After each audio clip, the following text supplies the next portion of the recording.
The Coca-Cola Company, Keurig Dr. Pepper, and PepsiCo are bringing consumers more choices with less sugar than ever before. In fact, nearly 60% of beverages sold contain zero sugar. Visit balanceus.org to learn more. Game over, man. Game over. You're gonna need a bigger boat. Why so serious? I am Iron Man. This is a tasty burger. Welcome to the InSession Film Podcast. Welcome to this podcast review for April 20th, 2023, and I'm JD Duran. And I'm Brendan Cassidy, but more importantly, who's that guy? Hey! Who's this guy? How's it going, everybody? Oh, It's been a while. It's been a few JD. weeks. Hi, Yeah. buddy. How we doing? It's good to see you. Oh, good you to talk too, man. to you. You too, man. It's deja vu all over again. It's like you've never gone I mean, you never really did go anywhere. We just Yeah, haven't seen been your around, face yeah. or heard your voice all that much. Yeah, I've just been in the back eating everyone's cookies and ice cream. So I've been here just. You've also been just too busy salivating over the early tweets for Peter Pan and Wendy. Oh my from what I gosh. understand.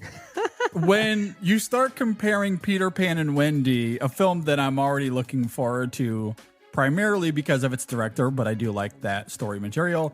Yeah. And you compare that to one Terrence Malick, especially in the vein of For Kids.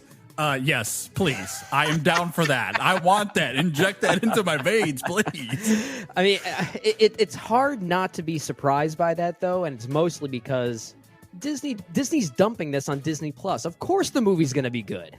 Yeah. I don't think we have any reason to doubt David Lowery at this point. Yeah.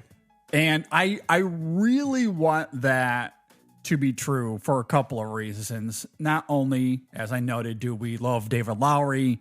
Right. You know, I'm a sucker for the Peter Pan narrative, the idea of never growing up, being a child forever, because that's who I am. It speaks to my core. That's great. You represent the millennial generation perfectly. That's what we're all about. That's like our ethos. Like you look up millennial in the dictionary, it's wanting to be children forever. Yeah. Acting like children forever. Look, I love that. That's definitely a me thing. And then you compare it to Malick. Oh, that you will get me there. And then also, I just love the idea of David Lowery. And this is why I also want this to really be true. David Lowery getting millions of dollars from Disney to just go off and do his own thing that's not the conventional Disney bubble, and they get that product back there. What is this? Like, what is this? Oh, we can't put this in theaters. Dump that on Disney Plus. He is right now, if the movie is as good as people are saying it is, he is maybe the best example of the one for me, one for you filmmaker mentality. Yeah. At least working today. Yeah, well, and the thing is, even the one for thems that he's been doing are still really good. Like, he doesn't just phone those in. No, they are still very much Lowry films through and through. And they kind of bridge the gap a little bit, right? I mean, like, even a movie like The Old Man and the Gun, as likable as that movie is, it still feels very Lowry-esque. It straddles that line beautifully. I agree. I think that's what makes him one of the more compelling filmmakers to date. We'll get to that soon. That comes out on Disney Plus next weekend, I believe. Yes, that will definitely be one of the main reviews we do, if not the core review that weekend. So we'll get to that very soon. And by we, I don't know if I will be a part of that. I'm not officially back yet.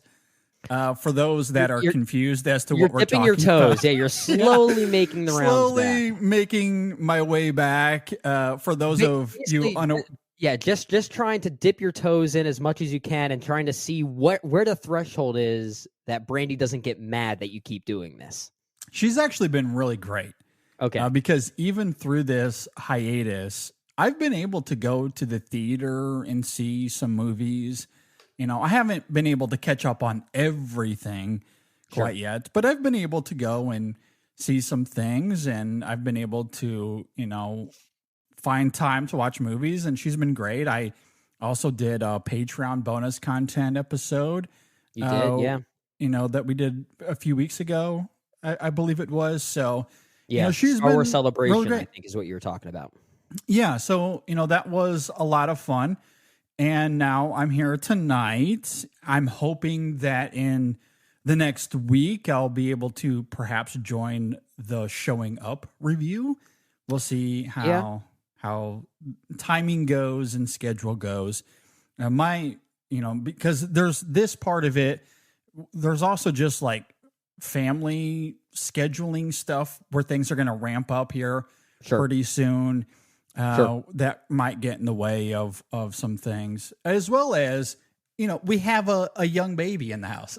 That's is pretty that. important. That's pretty that's important. kind of the main reason I've been gone. That's called priorities. Right there. So, been having a lot of fun being a father of a second child. So yeah. So it's been busy, but I'm dipping my toes back in and wanting to kind of get back in the swing of things. I'll probably be back in more of like a full-time-ish status by the end of May, I think is perhaps where we'll be able to, I'll be able to be here a little bit more consistently. Yeah, we won't make any promises because maybe the current film schedule lineup might bring you back in sooner. I mean, you mentioned a name like Kelly Reichardt there. She has a new film coming out called Showing Up, which we will obviously review when we get the chance to all see it.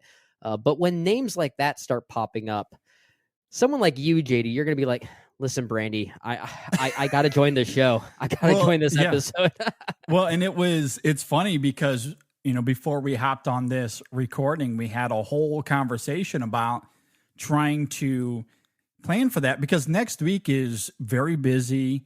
We are taking the kids here next week. There's a lot of military things happening. So like they have these huge Navy ships that are coming in, and we're going to be taking Andrew and Sam to see those, mostly for Sam, obviously, but he's going to have a lot of fun. And so that's going to take up a few days. There's a huge air show that's coming, and we're taking them to that as well. So there's all of that's happening. And then it's been kind of a big weekend for movies, right? Because it has. We have Showing Up, which we're going to hope to get to next week. There's a couple of horror films coming out, one from Ari Aster that is sparking all kinds of controversy. Of course it is. Of course it is. Of course it is. So, and that's a 3-hour movie. So I'm trying to figure out, like, can I even get a chance to see Beau is Afraid? I really want to. Showing Up is a movie that is much more doable. I think it's an hour 45, but it's also playing at a theater that's not quite close to my house. It's probably like a good 35 minutes away. Yeah. And so it's, we're having to work out those logistics, but I'm going to try to be here for Showing Up. I really want to be. I think you're going to show up for that one. That's my bet. Yeah. At any rate, the main thing that we're here to really talk about is the Seattle Kraken. Can they upset the Colorado Avalanche? I say yes. InSession Sports back in session. Look, the hockey playoffs are in full swing right now. That's another thing that's just taking my attention away as well. It's like, oh my gosh, it's that time of year, man. Happening. It's understandable. Yeah. A lot that's happening. All kidding aside, we are here to talk about Makoto Shinkai's new movie, Suzume. I'm very excited to talk about this film. This is a movie that stars Nanoka Hara, Hokuto Matsumura, Eri Fukatsu. I hope I'm pronouncing that right. I'm probably butchering all those names, so please forgive me. This is a movie that is a modern action adventure road story where a 17-year-old girl named Suzume helps a mysterious young man close doors from the other side that are releasing disasters all over Japan. An intriguing premise, certainly a lot more to get into with this movie. Before we do, though, let's talk a little bit about its director. Let's talk about Makoto Shinkai. What are your feelings about him? What did you think about him as a filmmaker going into this movie? Admittedly, I'm still kind of blind to most of his work. I think before going into Suzume, I had only seen maybe 2, I think maybe 3 of his films. And I'm looking at his IMDb page right now. Obviously, I've seen Your Name, and he has he had a very short film. It wasn't a literal short film, but it might as well have been. It was called 5 centimeters per second that I've also seen. That came out in 2007, I believe. So I've seen that. I've seen Your Name, and I think that's it. I actually did not get the chance to see Weathering with You, which was his latest film before Suzume, which we're going to talk about here. Yeah. But I like his approach to not just animation but filmmaking in general. He has a tone and he has a niche, we'll say, that he certainly likes to recycle, but there's something very youthful about it that I don't know. Some people have called his films a little bit too tweeny, if that makes sense. Sure. And I could certainly see that. A movie like Your Name is littered with pop punk songs that could have been hits in the early 2000s, right? Yeah. But there's something kind of nostalgic about that. He has a way of tapping into this in-between stage of nostalgia and tweeny in a way that I kind of admire, which I think will make this conversation on Suzume really interesting. But from what I've seen, I really like what he is doing. I think he has a very vibrant style. And I think Your Name, as far as movies about star-crossed lovers, which is something he also likes to do, I thought that one was really interesting as far as its execution, despite its narrative being rather familiar. I thought it was a really sweet movie. Yeah, I am with you. I really like Your Name. I did get to see Weathering with You, and that's a film that I also like, don't love. Okay. And for reasons we'll get into, I think Suzume falls into a similar camp. Right. But he's a director I find fascinating because he loves to build these grand movies in terms of mythos and story, but maybe more prominently in terms of what he's doing visually, in terms of world building. Like it's incredible what he's able to evoke aesthetically and like from an animation standpoint. I think perhaps at times that takes maybe priority over story. We can certainly get into that. Yeah, there are times, at least with a movie like 5 centimeters per second, which I'm not sure if you've seen. I think that movie actually benefits from its short runtime because at times it almost feels more like an anime vibe of sorts. And there are times I think that if he were to kind of relish in that as a priority, it would actually make for a more emotionally fulfilling experience at times. And maybe I'm getting a little bit ahead of myself with regard to my feelings on Suzume, but there are some filmmakers that are just really good at relishing in vibes and can almost make silent movies out of that without them being officially silent movies. Yeah, I completely agree. And that's something I do appreciate about him as a filmmaker is that he wants to tell these big stories and oftentimes have big emotions with them as well. But he wants you to be completely engulfed in the world from a visual standpoint. And even when the film suffers from that, like I can really appreciate that. Yeah, like it's same. it's especially because it's very different than something like the world of Miyazaki or Studio Ghibli, which has a lot of lore in their movies, but they take a very different approach. And so, while he certainly wears his influences on his sleeves at times, there are Miyazaki and Ghibli callbacks and Easter eggs in Suzume. So oh my gosh, you can make a drinking game for how the town that they live in is called Miyazaki. Yes, it is. Yeah. There's a Whisperer of the Heart callback at one point, I believe. I mean, even this quote unquote worm that's causing these disasters in the plot synopsis that you laid out there looks eerily similar to the deer god at the end of Princess Mononoke. Sure. Yeah. Yeah, so he's certainly not afraid to wear those influences while stylistically, emotionally, even from a storytelling perspective, he has his own little ethos that I do appreciate. Even if it is a little uneven at times, I do appreciate it. And I think that's why I was still excited for Suzume, and I had heard good things. So I Yeah. guess let's go ahead and jump right into it a little bit further. What did you think about Suzume? We keep talking about Studio Ghibli and Miyazaki. Anytime we see a new anime filmmaker rise the ranks, it's almost inherent to compare that individual to the likes of Miyazaki. And I do think that's somewhat unfair to Makoto Shinkai, because from what I've seen, especially with a movie like Your Name, it actually doesn't feel very Ghibli-esque to me. It has its own personality, which I really love about that film. But Suzume, I think, is the first time where he really tried to channel his inner Ghibli, because some of those references that we're talking about, they are pretty distracting at times. Yeah, it's pretty explicit. Yeah, it's very explicit. It's almost as if he heard the comparisons, took so much love and pride in it, and decided to really try and make his own Miyazaki movie. Because the way that this flows really reminded me of movies like Spirited Away or Howl's Moving Castle. I think might even be a better comparison to how the film functions narratively.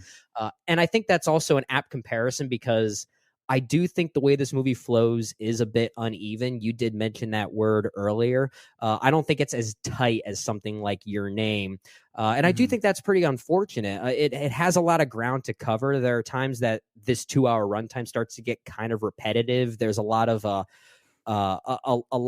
wash, rinse, repeat happening here before it gets to the final act, which then turns into a random road trip of sorts. So, I admire the directions it's taking to really surprise us, but you could definitely sense where the narrative is kind of at its breaking point, and where some of the narrative contrivances and conveniences are placed in order to push it along. But I think the film has something that a movie like Your Name doesn't. And one thing I do like about Your Name is that it has this level of nostalgia and almost like teenage love to it, which again, it's not going to work for everyone, but I kind of like that about the film. Suzume, despite still featuring young adults as the protagonists here, it feels a little bit more sophisticated, I think. I think thematically speaking, it has more interesting ideas on its mind, not just about grief, which I'm sure you'll talk about, but really just the state of Japan as this unfortunate melting pot of natural disasters over the decades. Yeah. And that has been evident in many anime movies in the past, especially a movie like Your Name, which had these allegories to Hiroshima and Nagasaki. But here it's very direct about the many earthquakes that have happened over the decades in Japan. And it's very literal in that regard, but I think because of that, there is a sense of melancholy to this film that I haven't really felt from Makoto Shinkai before, which is why I do like this movie. I don't love it, but I do like it because it has a more bold and daring emotional center when compared to some of his other films. I don't think it gets there as far as it functioning as a film, but I was still slightly moved by the journey Suzume goes on because of how sophisticated its themes are. So I do like it overall. Brendan, this movie is what I like to call a JD special. Okay, so maybe you're a little higher on this movie than I am. This movie ultimately is about grief and closure. And how many times have I talked about that over the years? Oh my goodness. Yeah, this is your movie. It was right up my alley. All kidding aside, I do think this film is good and had every opportunity to be great, but I do have the same issues with it as Shinkai's other films. They're all visually wondrous, as we've been talking about. They're prominent with ambitious lore and world building, but all of that comes at the cost of storytelling and character, which, again, isn't bad per se, as much as I find it a little bit uneven. Yeah. And I think this film falls under the same trappings. The visual beauty here is exquisite. In fact, there are times where Shinkai pauses just to flex his animated muscles. Oh, and honestly, I respect it. I do. Well, this is where we talked about him maybe making an anime vibe movie that's almost dialogue free, like no dialogue whatsoever. There are moments where he pauses like that, and then there are moments where it's hard to say the camera moves because of the way that this film is made, but the way it just the way it almost blows with the wind in some of these very extravagant action set pieces. It's really beautiful. It is absolutely gorgeous. And I think it complements beautifully the lore and world building that is depicted here, especially given the film's allegories, which I do want to talk more about as we go.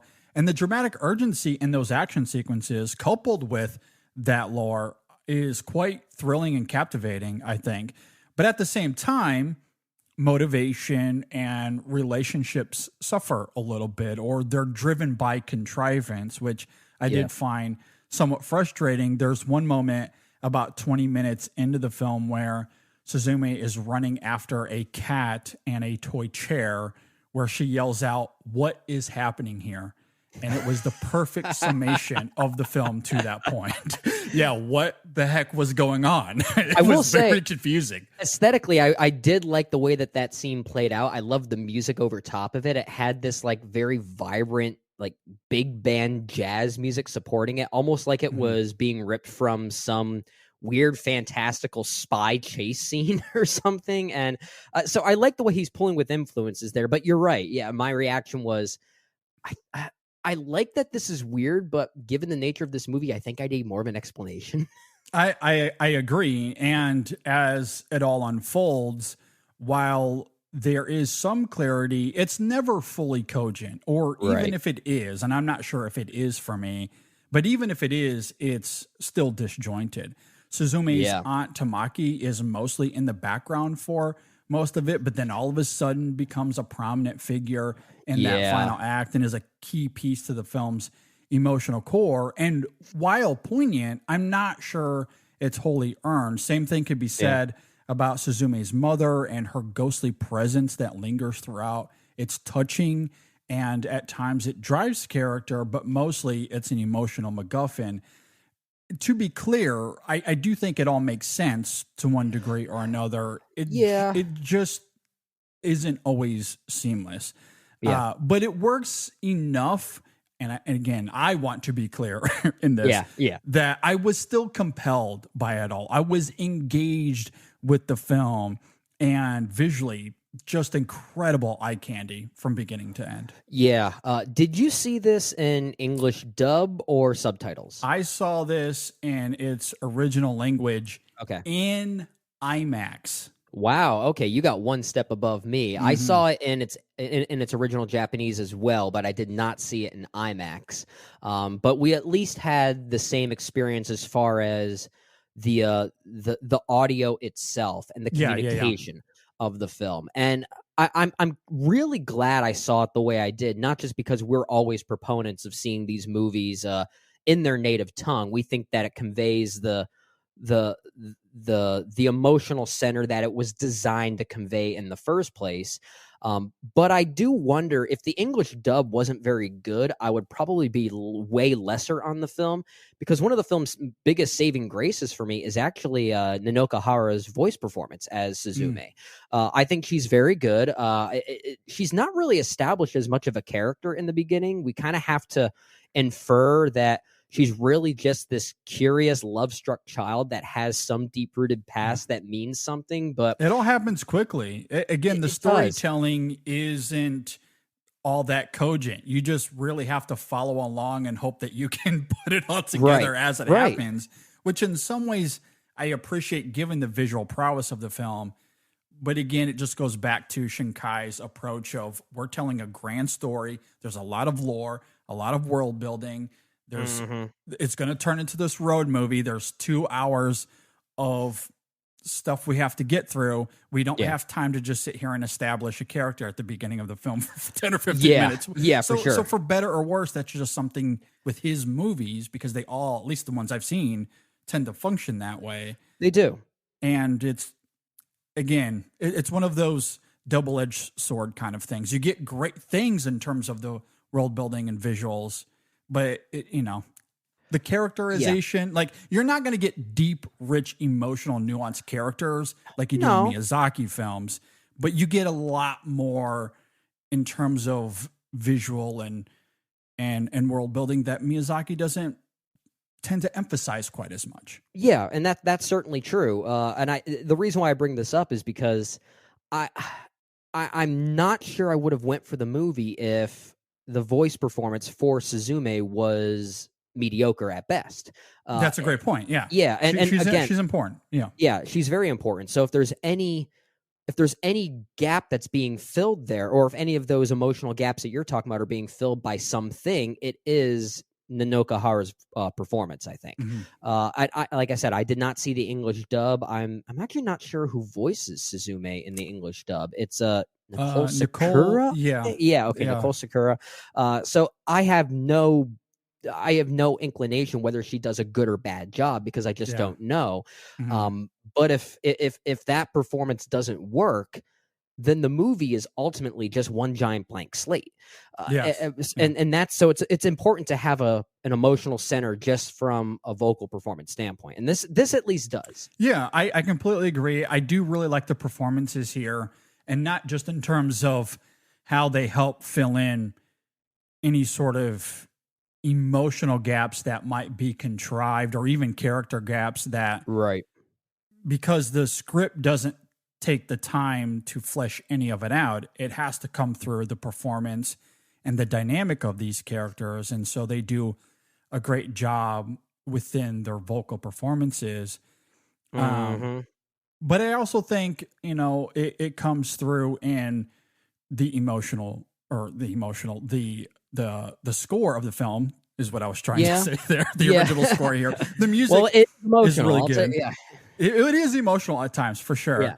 But the score, I think, is really great. I think that does some of the heavy lifting here and some of the dramatic urgency as well. And sometimes it is a combination of all those things, right? Where we know that they're trying to help dissolve these disasters before they happen. And so the stakes are very high. And as a result, and given some of the world building that we do come to understand, at least a little bit, when they are at the doors and the stakes are high, there's tension, they have to get these doors closed, or millions of people are going to die. You inject this this moment of mythos into it, as they're conjuring the emotion of the gods. They have this key, they got to get it locked. The score's ramping up, it's getting really thrilling. Yeah. Like all of that, like to me, that's Shinkai at his best. Like those moments here are really great. I agree. So even though he doesn't take time to establish anything in terms of here's what it is, like he's not going to spell it out for us, which I kind of appreciate. So even though I don't fully understand what's happening, I see it play out. And as I noted, I found those moments quite engrossing. Well, I think why they're engrossing as well, and something that I think Shinkai does rightfully here, is actually going back to this notion we were bringing up about how not just Suzume, but many of the characters here aren't really all that fleshed out. But I think in this case, it's arguably the right choice, because this movie really isn't just about one or two people. It's really about all of Japan. It is. And this kind of gets into the film's thematic notions. I'm sure you want to talk more about its notions on grief, but it's tackling that notion as if it affected all of Japan over the past, century, honestly, because the way grief is manifested here and the grief that everyone is dealing with is really due to the many disasters, most notably earthquakes, that killed many people over the years in Japan. And that's really what it is. And that relates directly to Suzume, as we find out as well. She is living with her aunt. She no longer has her mother. And the details as to why that is are very much in parallel to what her and what's her colleague's name? Suta, what the two of them are doing and what their goal is. It's very much working in parallel with that. So the film is really about everyone affected by those disasters. So to keep the characters a bit less defined, I think allows maybe people of Japan who maybe live through those things to project their own grief into the movie, which I do respect. It does maybe get a little specific when it gets to the end, once the film's central romance kind of takes hold. But by that point, I was kind of with it. And I at least appreciate the film's thematic notions on how it handles grief, because I like when movies try to invite the audience into that conversation. I think this one does.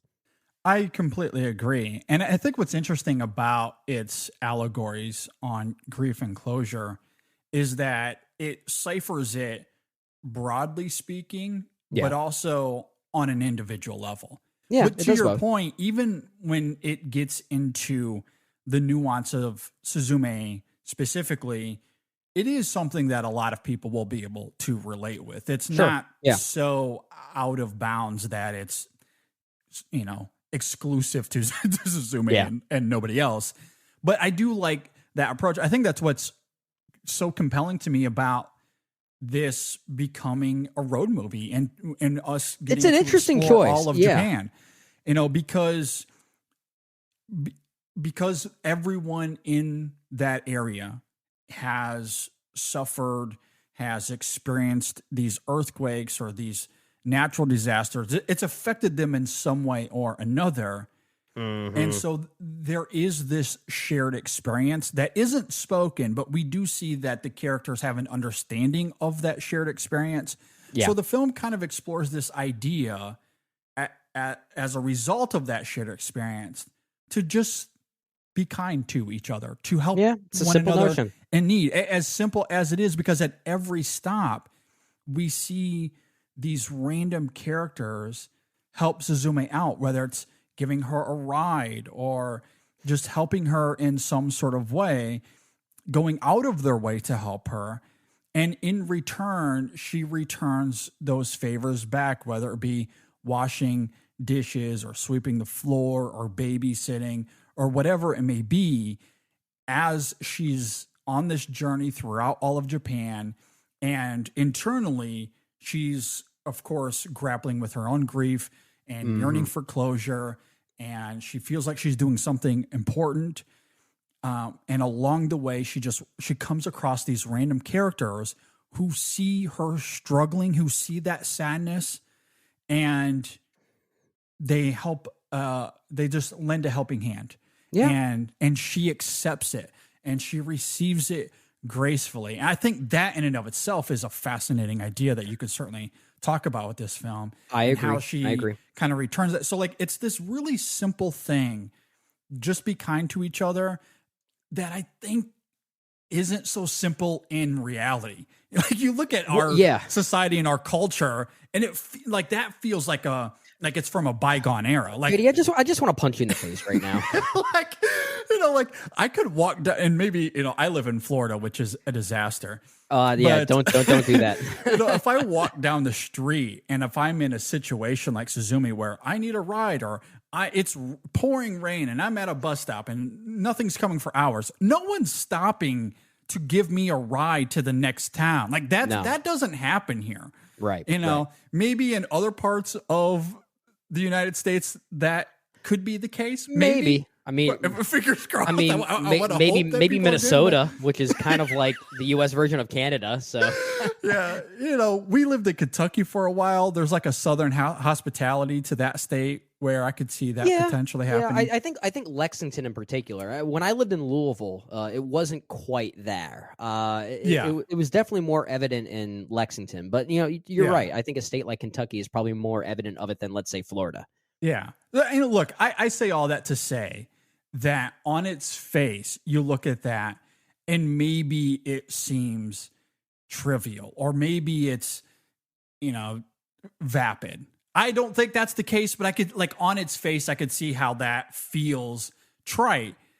And yet there's something about it, given the pathos of this film, again, that shared experience, and that broad idea that it feels like it doesn't exist in our world anymore, that I found it honestly really refreshing. I did for the most part too, but selfishly, I wish we got more time between Suzume and these characters that you're talking about, just being friendly towards one another. It is fleeting. But maybe that gives it more power in some ways, because these are people that just come in and out of your lives in a brief moment, and yet they're still willing to to lend a helping hand. I just don't know if I see that all that often. Well, anymore. I think the idea of them being fleeting makes sense, but I think maybe where it falls a little short for me is how distracted I started to feel when those sequences then got interrupted by Suzume talking to a walking chair. Fair. So, Yeah. okay, I guess for a little context for those who haven't seen the film, and this is not a spoiler, this is in the first third. Yeah, this is part of the, established it's very part of the early setup. on. It's part Yeah. of the setup. This is basically a relationship of sorts between Suzume and a male character named Sauta, I believe his name is. He is voiced by Hokuto Matsumura. And this is, the classic Shinkai romantic partnership, if you will, that he likes to explore. But Yeah. at one point early on, before we even get to know him as a character, he is transformed into a walking chair. With 3 legs. Not with 4 three legs. legs. With 3 legs. And he is that chair for maybe 95% of the movie. Yeah. So Yeah. already it's kind of hard to establish a character relationship between an object and a person like that. But again, I do feel like that relationship then becomes a bit distracting for those fleeting moments that you're talking about between Suzume and these many characters that she encounters throughout her journey. And I would have liked to maybe see, maybe not necessarily more time with those respective characters, but less of that strange distraction that then became more of a momentum for plot than anything else. And that's where I think Shinkai gets a little lost in his storytelling there. Well, and I don't disagree. I think those moments in a microcosm are great. I really love them. I think of that moment when she's babysitting those 3 kids, and again, okay, this that was after, cute. That was cute, and the way the was really chair gets endearing. integrated into that is Yeah, that was great. That's the one moment where I felt like, okay, all of this is now working in like perfect synergy. Yeah. Like now it's starting to mesh. Yeah, there but- was a symmetry there that I thought was great. yeah. But to your broader point, and we talked about this in our opening thoughts of the film, it is a little disjointed. I do agree with that overall sentiment that the broader thematic allegory, the shared experiences, this road movie that takes place here, it isn't always seamless with the individual journey Right. that Suzume is on, even though I love that dichotomy. Yep. And speaking of, I do want to talk about that a little bit further because, as I noted, this is a JD special after all, right? It is. Because this is a movie about or this is an allegory on grief. Are we and sure Michael closure. Shannon didn't voice a character in this movie? Maybe he did secretly. Who knows? Maybe. Yeah. But I do love that here, and I love how it's incorporated into these little moments that we see throughout the film where Suzume does get to reflect on why she's on this journey in the first place. Specifically, we see these flashes of this notebook, right? When she's a little kid and she's drawing these black lines throughout the page, which is incredible foreshadowing, but also symbolic of her grief. And it just becomes this incredible idea where she has become, on this journey with Suta, she's become this mechanism that helps stops these disasters, these earthquakes from forming, which is an especially powerful notion once we find out how her mother died when she was young.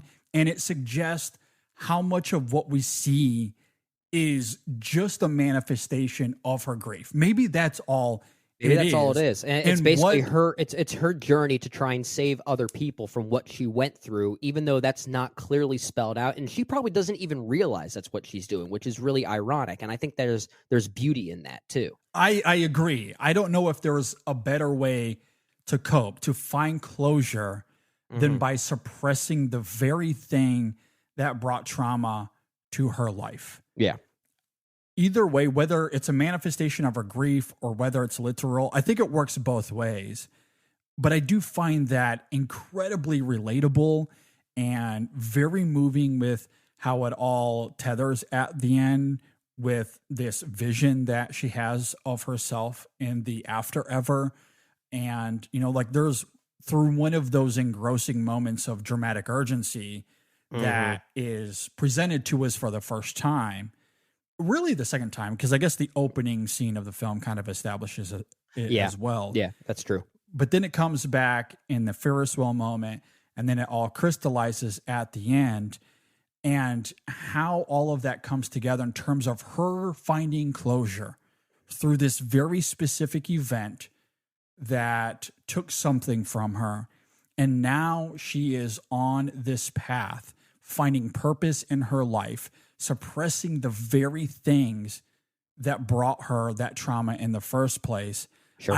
I find that incredibly moving here. And again, it is something that many of us, especially those that experienced that 2011 earthquake in Japan, but really many of the disasters that area has experienced over the decades, as we noted earlier, people will certainly be able to relate with that, which is why I love the individual element of it. And this one person, this one young woman finding healing through this symbolic gesture of sorts, which is what I love so much about why she's so urgent here. I can almost, like, this is one of those great movies, or this great irony, I guess, where we don't get to know her outside of her grief all that much. She's not established well at the beginning, as we noted, but all of that urgency, all of that, I have to do this, makes so much sense by the end because of how that grief is manifested in this allegory. Like to me, it does make a lot of sense that you can make the argument, do we even need to know her in any other way? I don't know if we do. Well, yeah, I don't think we really do. I think at times the film wants us to when the central relationship. But I think for the most part, not always, I'd say maybe like 65 to 70% of the time, Makoto Shinkai is able to have his cake and eat it too, by being broad and specific at the same time with regard to Suzume as a character. Because there are many instances when her journey takes her to places that are very specific to Japan, but that's where the broadness comes into play, right? Because then it becomes about all of Japan. It becomes about everybody kind of going through it. And Shinkai has been known to reference Japanese history in that way. And this one does get pretty specific in that regard. I'm sure that there will be think pieces written about this film tracing the historical accuracy of some of these disasters that are being referenced here. There are abandoned places, like abandoned amusement parks, for instance, that are directly referenced here, which I don't know offhand if there is any direct tie to some historical landmark in Japan that was wiped away by some earthquake or something like that. I don't know the details there. Maybe one of our listeners can educate us on that. Sure. But I wouldn't be surprised if that dissection starts to happen because of this movie. And I wouldn't be surprised if there is accuracy to it. It does seem like Shinkai did maybe more research this time around, trying to be a bit historically specific to what has affected Japan over the years, to the point that I would almost call this a Japanese history film at times. Yeah. But that's weirdly the part I like the most. And maybe he should just make a Japanese documentary in anime form or something. And I might be all in that. Well, and the interesting thing is that I tend to believe that even if these specific references or these locations that he takes us to in regards to not the towns, obviously we know that these cities exist, but the Ferris wheel, I thought Tokyo didn't exist, JD. Are you telling me Tokyo is a real place? Well, my point in bringing that up is to say, like, everything outside of the worm and one of the central characters turning into a chair is in talking cats, real world. Can't forget talking cats and a talking cat. Yeah, I mean, this is Whisper of the Heart after all. Like, you remove the mysticism, but in terms of plotting, or not really plotting, but in terms of like the world in which we are experiencing this through, it, as far as I know, it is this lived in real world. It's one that feels tangible. It's one that we recognize. So I would imagine that if that middle school doesn't exist. It's certainly inspired by something that is very real. Yeah. It's a reference to a reference to something that may or may not exist. Even if it's not like by name the exact school that was maybe affected by that particular disaster that affected, let's say, Kobe, Japan, for instance. Yeah. But at the same time, if it's not that specific, it's still referencing something specific. And that's exactly. Honestly all you really need to at least be maybe not historically accurate, but respectful towards history, which this one is. I completely agree. And I do love that. I think that adds further pathos to the emotional core of this film that I do think is very moving.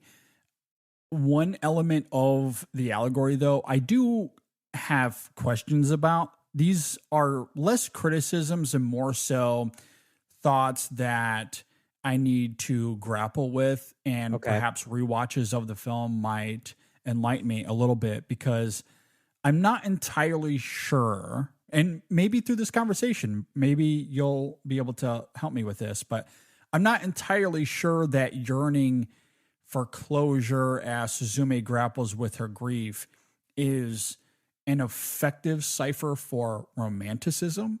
The idea of her moving on or being scared to lose someone else that she loves is certainly powerful. It is cogent enough here, but her relationship with Suta feels mutually exclusive to her grief until they collide at the very end of the film. But that's why it feels a little manufactured to me, because through most of the film, they are separate through lines. Yeah. And again, maybe a rewatch will help remedy that gap for me, but on a first watch, it didn't feel seamless. And there's something about using her mother's death as a way to find Suta that, emotionally speaking anyway, is maybe a little disingenuous. I don't know if that's the right word, but it feels a little off to me. Thematically speaking, it makes sense. But emotionally, maybe a little insipid. In a way, this makes me wish that Suzume could have been the first film from Makoto Shinkai I ever saw, because I wonder if we're looking at Suzume and Sota's relationship as romantic simply because we're comparing it to the works of Makoto Shinkai. And this is a common trope of his. But if we isolate the film away from that, I'm wondering if it's possible to view their relationship as platonic. I don't know. Well, see, this is where I don't know. Well, I think the thing that maybe collapses that argument is the way that they're introduced in the first literal 3 minutes of the movie, which is literally them walking past each other and staring at each other as if, oh, you're cute, I like you. Well, and doesn't she reference something to his physical beauty? Like, she says something about that. I think so. Yeah. But I guess I say that to say, I think this would have been one of those times that Shinkai probably should have slightly broken away from one of his usual tropes and maybe make this more of a platonic friendship, because I think that could have maybe justified a little bit further where the film goes, because I think in doing so, maybe it makes the outcome at the end a little less, not even disingenuous, maybe a little icky, as if it's trying to take advantage of her grief for some type of selfish gain like that. It feels a little exploitative, I'm not going to lie. And that to me is, again, and maybe I just need to revisit the film. Its idea, I understand what it's aiming for. This idea that, we find closure from our grief, we find love, we want to cling to that because we could lose it at any moment. Like, it makes sense. I just don't know if the exploitative nature, because I do think, as I noted, her grief and the foreshadowing of the book, what that means, what happened to her mother, the symbolic gesture of, I have to mitigate these disasters, I have to defeat this worm because of what happened to my mother. And again, I loved all of that. To me, that is a really powerful allegory that I think we all wrestle with in our lives in some way or another. Yeah. and then you get to the end, and the film uses that again. That's why I used the word MacGuffin earlier, because ultimately that's what it is. It becomes a cipher, not for her grief when she enters that door, or when she even goes to her house there at the end. It really is less about closure, and it's more so about romanticism at that point. It's about finding Sota. So yeah, like, I don't know if that was the right way to do that, or at least that didn't work for me. If it did for others, that's great. I just don't know if that's something that I really liked, I guess. No, I get you. I get you. And I think in order to fix that would have been one of two things. Maybe that relationship should have been more platonic, like I'm saying, or I think regardless of what direction Shinkai would have went with that central relationship, I think we needed Suzume's mother to be an actual character here, as opposed to just being a plot point by the end. Perhaps. Because if she at least had a little bit more agency, maybe she had her own point of view. Maybe if we would have had, I don't know, some Disney Pixar up like revelation at the end with My Adventure Book, like that moment at the end that sort of it's this epiphany for the Carl Fredricksen character. Something like that would exist in this movie from the perspective of Suzume's mother. Yes. Then maybe we could have pushed it towards that, as if that now she is being told that she's allowed to fight for something that's away from this grief. I agree. And that's maybe another component that the film is missing. I agree. And maybe there's a missed opportunity here within the screenplay. Again, not that that's ever his first priority here, but there's a missed opportunity because there's the aunt character, right? And again, she's mostly in the background, which is why it's still a little disjointed for me when she becomes such a vital piece at the end. But maybe if you're going to write the mother the way you do, perhaps you manifest that idea you're talking about through the aunt character, that she kind of speaks about her sister, Suzume's mother, and gives permission to that somehow, like through some sort of verbal exchange or some sort of emotional moment they have together. Right. That you kind of give permission to that. But that doesn't happen. Like, the aunt character, there's a couple of, again, in a microcosm, there's some really touching moments between the two, but I also think it's underutilized and ultimately a little wasteful. There's one scene between the two of them that I think is very good up until a point, and it's the argument that they have at this what looks like a gas station, I think. Yes. Yeah. And that whole scene introduces something that could have been compelling and led into what you're talking about there, that I think this film sorely needed, and then gets rudely interrupted by plot again, by talking cats. Yeah, exactly. And then a second one that shows up out of nowhere. Oh my gosh. I'll tell you what, if there's another huge missed opportunity here, it's those freaking cats. Because the way that their arcs crystallize at the end, I mean, talk about convenient. And confounding. Honestly, like, I'm trying to recall the name. And forgive me, I'm going to butcher this name. It's something like Dejin. Dejin, something like that. Something to that. Because I have no idea what is motivating that character or why it's making the choices it does. It's very, very tediously confounding. Yeah. Because it makes choices that are clearly that are clearly undermining Suzume. Yeah. There's really no ambiguity there, yet the character thinks it's doing something in service of Suzume, which becomes a little bit more cogent, I guess, through that third act turn that we get. Mm-hmm. But from an emotional perspective, in terms of like when he becomes disappointed that, when she's like, I don't like you, I'll say vaguely. I mean, you say it vaguely, it sounds very randomly out of context, but it's actually not. Yeah, when she has that moment, he's like, whoa, you don't like me? What did I do? And it's like, what do you mean, what did you do? Like, it's very clear. And it's like... And then it's like, oh, okay, you do like me again. I guess I can save the world. Yeah, and which again, like... I'm not opposed to those reactions on their own terms. My problem is there's nothing within the screenplay to make sense of those choices, and so it just becomes like what is this what is the purpose of this character other than to become a godlike figure to turn one human into a chair? Maybe there's some reference to Japanese folklore that we're aware of.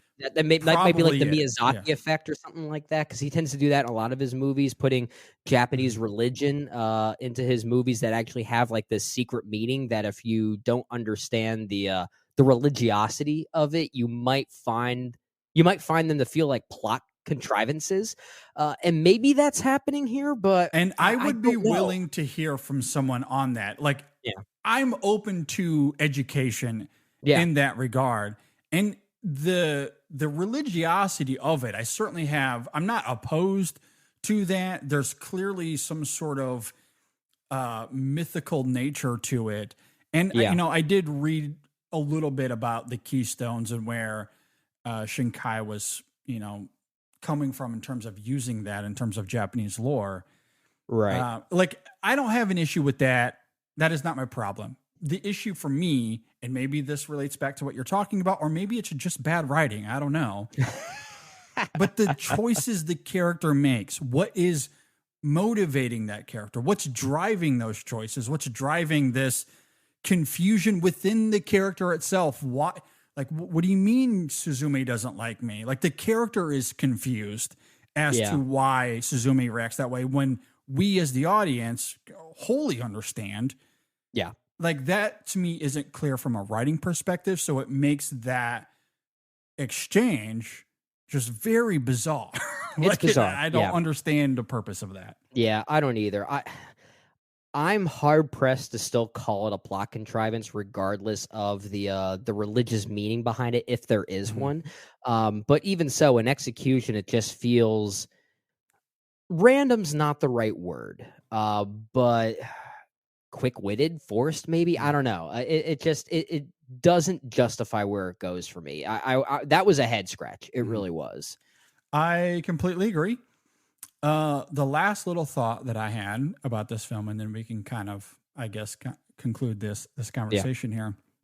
So there's one moment where, and this kind of circles back to what I was saying earlier about the film's romanticism.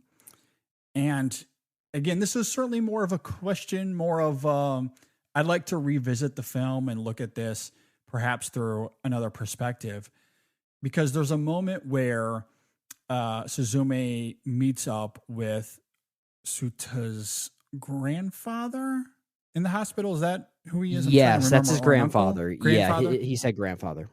Yeah. Now, there's a really fascinating exchange here, and I'll do my best to avoid spoilers, right? Because there is a sacrifice that is made. And I think the film, and this is where I'll give Shinkai some credit, because I think he does a great job of offering credence to that sacrifice. Yeah, agreed. And this idea that he perhaps it's not what Suta wanted, but it is a gesture that means something profound. And instead of letting him relish in that because of her own desires, she's like, nope, I'm going to go get him. I don't care what you say, old man. Mm-hmm.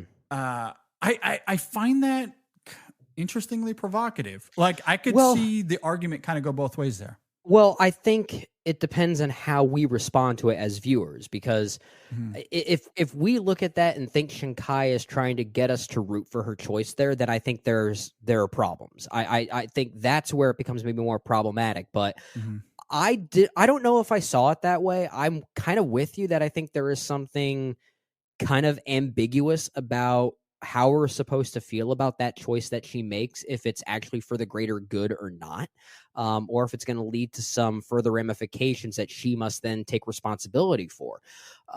I found myself thinking about that, but not in a way that might be a flaw for the movie. I think there is a balance between sweetness but bitterness at the same time there that I did kind of like. Yeah, and I just wonder because, and we talked earlier about the central allegory of this film and Yeah. Suzume fighting off these disasters and what that means for her given her experience with her own mother. I kind of wonder what that would be, what the impact of that would be if she lets Suta again relish in his sacrifice Yeah. and channels that further to focus that energy on her grief toward her mother. Yeah. And then somehow tying it to that sacrifice. There's something there that feels like maybe a missed opportunity that I think would be more powerful, more ambiguous maybe. That gets back into something we talked about earlier about not making Suzume's mother more of a character. I mean, we barely sense her in some of these flashbacks, but all we do is hear her voice every now and then. We remember her as Suzume remember. We don't even remember her as Suzume really remembers her.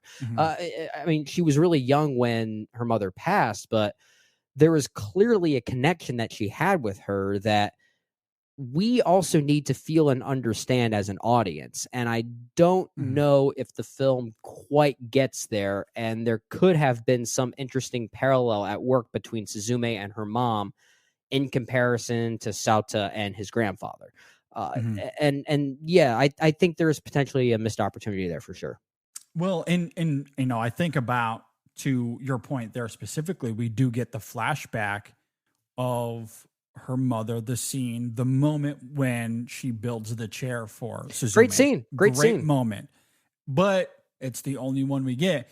And it's mutually exclusive to the Suta through line. It's mutually exclusive to the plot. Yeah, none of it is like they are two very separate ideas that collide at the end, and when they do, it does feel like a little bit of a mess. So I don't think it all comes together very well, even though I like those separate things on their own terms. And again, in microcosms, you look at every scene on their own terms, and I think there's a lot to love in terms of character, in terms of visuals, everything we've talked about with Shinkai as a filmmaker. Yeah. So, again, that's why I think at the beginning of this conversation, my opening thoughts, I was like, I do think this film is good. Yeah. It could have been great. It's like the pieces are there for this to be great, and it just is a little detached from each other.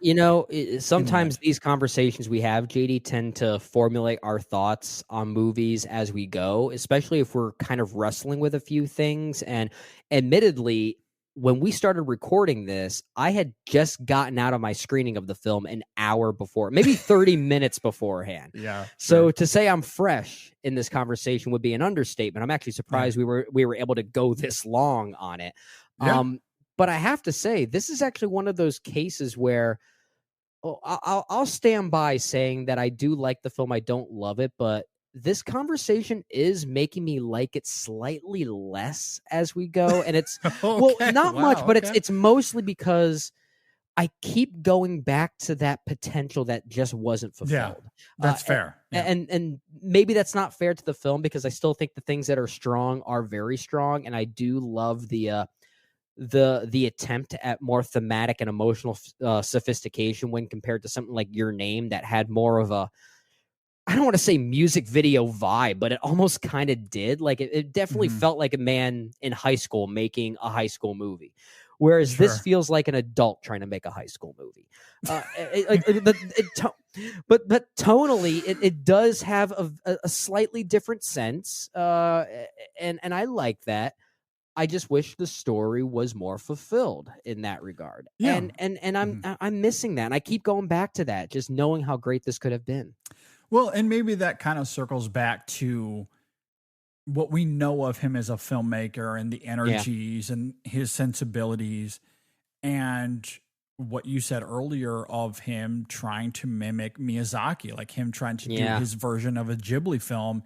And maybe those sensibilities just don't mesh all that well. And that's fine. That's fine. I mean, I like his previous films that I've seen because they don't feel like Ghibli. But this is the first time I feel like this is the closest I think he has come to kind of mimicking some of the Ghibli sensibilities. And I don't think they fit into his wheelhouse as much as I think he wants them to. And maybe that's not his goal. Maybe he was just trying to put some references here and there.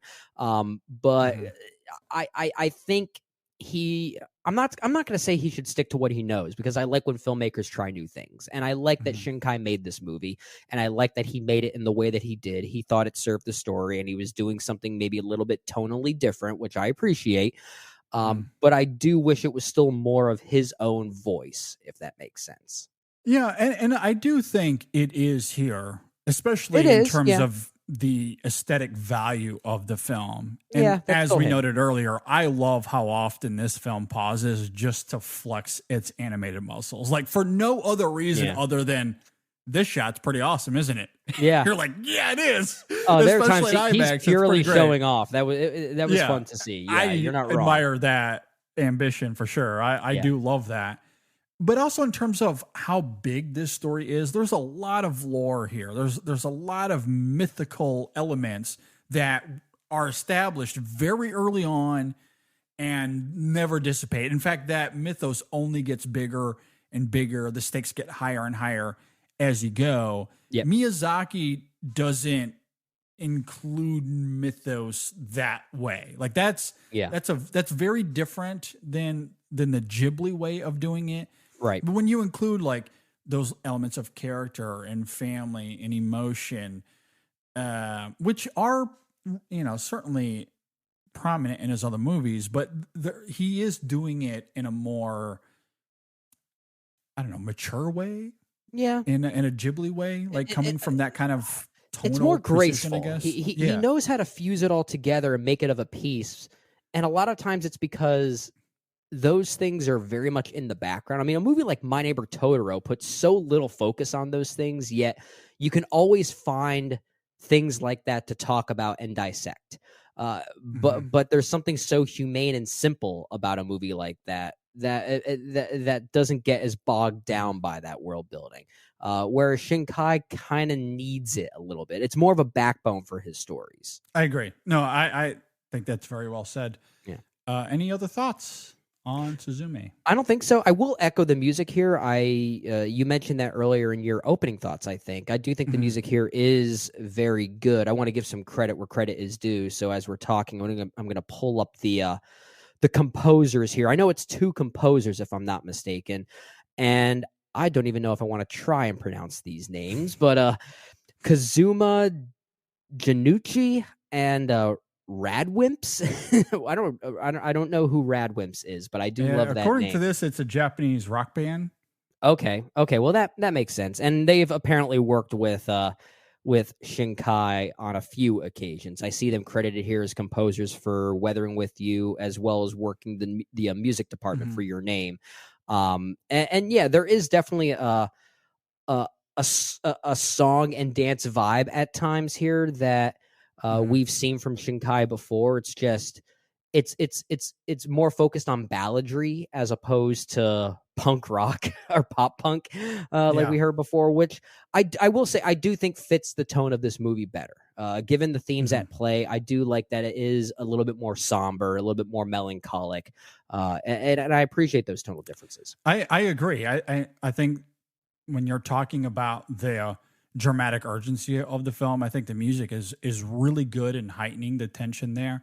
Yeah, and the emotional beats I think are well accompanied as well. So yeah, I do really like the music here, and because this is a film that is driven by grand storytelling and plotting, the music does have to do a lot of the heavy lifting in order to make a lot of these scenes work. And, and it's effective. It does its job. So it does. You're right. Similar to what you were talking about with the performances earlier, the score, if it's any lesser, I think this film does suffer, but it does. Yeah, it is really good. The performances on the whole are very good. The visuals are great. I love what this film is going for. And at times the emotion did pack a wallop for me, even if moments later it's undermined by romanticism or something else. or just confounding. Or talking cats and talking chairs. Yeah. And some of that could be my own personal ignorance. I'm again certainly willing to admit that. And I'd be willing to be educated and to watch the film through a more educated prism. Yep. But on this first go around, and I think my issues at the end of the day, like even if I am able to find someone who can help fill in the gaps in terms of the religiosity and the lore here and what it all means, I don't know if the writing will fix my fundamental issues. Yeah. No, I'm with you on that. There's a big difference between symbolism as opposed to writing or storytelling. Exactly. Yeah. Yeah. And the storytelling is just uneven. Yeah. As you know, and that's been my experience with a lot of his other movies. So yeah, at the end of the day, I feel the same about this as I do the ones that I have seen of his. And that's probably what I'll just expect from him going forward. So, and that's, again, not a bad thing because he's making good movies. He makes good movies, and there's a lot to appreciate about them. You know, not every filmmaker is going to be like, not everyone can be Miyazaki. You can't just be cranking out masterpiece after masterpiece all the time. Yeah. So, that's perfectly fine. I agree. I'm okay with that. Anyway, those are our thoughts on Suzume. If you agree or disagree with any of our thoughts, be sure to let us know. Hit us up on Facebook, Twitter, Instagram. You can email us InSessionFilm@gmail.com. Letterboxd, you can hit us up there. Yep. Letterboxd.com/InSessionFilm. All right, before we get out of here, my friend, any final thoughts on anything? It's good to have you back, JD. Officially, I'm calling it right now. You're back now. Brandy, I love you, but your husband's back. I miss these conversations. It's good to be I back, love man. I love the conversations that I have with Ryan and Jay. Don't get me wrong, and I love that we're able to keep carrying our own banter forward as you still take some time to regroup and get used to new daddy duties once again. But I mean, you and I do a lot of reviews together for a reason. And once again, we're hitting 70 minutes on a review. So what else is new? What else is new? This is what we do. You know, and it's funny because we're doing this at the same time that Ryan and Jay are talking about In the Mood for Love. They probably have their own 3-hour review at play right now. Probably. So it is kind of funny. Like, the four of us have come together, obviously, for anyone that's been watching, listening to the show since we reshuffled everything back in January. And yet we still find these moments in time where it's old main show and old extra films still kind of having their fun together. Yeah. But it's good. No, but it's been fun to have Ryan and Jay on the main show, and getting to hear them every week has been great. So, hearing Ryan and Jay go off about HBO Max, incredible fun. What is this Max that you're talking about, man? No idea. At any rate, you be sure to go check out episode 530. Where Brennan and the guys talked about Russell Crowe, and they talked about Warner Brothers Discovery and whatever nonsense they're up to. Yep. And we hope that you enjoyed this conversation. You'll see more of me-ish coming soon in the final week. So anyway, thanks for watching. Thanks for listening, everybody. We will see you next time on the In Session Film Podcast. What was up with that cat? I still don't get it. Forget about it, JD. Just go watch hockey.